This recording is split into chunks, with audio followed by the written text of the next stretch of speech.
ilma namaa jalqabaaf dhumasaa tilmaamuni in ulfaata waan hundoo makeessa.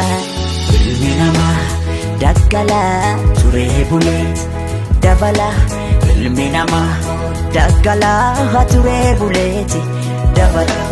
Ilmi namaa daggalaa turee bulee dabala. Ilmi namaa maaloo daggalaa turee buleeti dabala.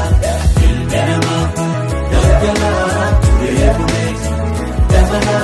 Ilmi namaa maaloo daggalaa turee buleeti dabala.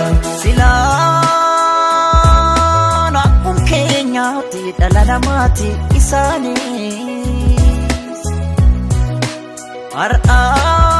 har'aaf carraan gante haadhaaf abbaa dhabaniis haadhaaf abbaa dhabuun isaanii qoda Rabbiiti. Daa'imman kana gargaaruun qoda lammiiti. Ilmi namaa Daggalaa turee bulee dabala. ilmi namaa Daggalaa turee buleeti dabala.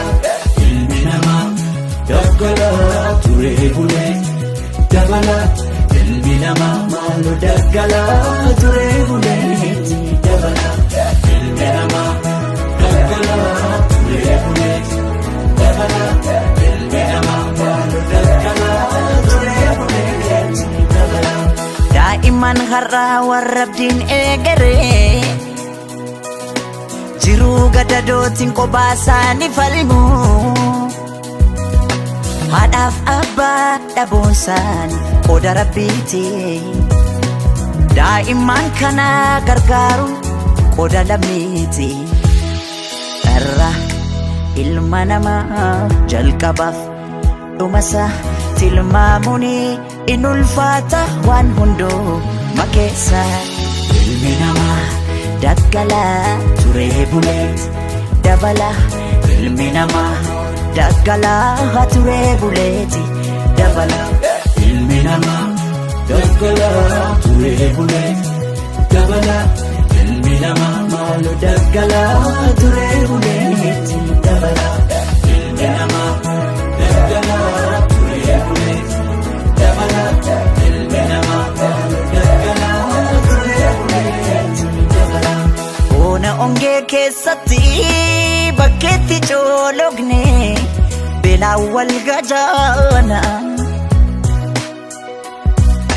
Ganna bokkaa keessatti qaama keenya kichuu in qorraan waxalamna. Masliifataane otoon jaalatin kunoonuma jirra kunoonuma jirra jiruu gadadooti. Irra ilma namaa jalqabaaf dhumasaa tilmaamuni in ulfaata waan hundoo makeessa.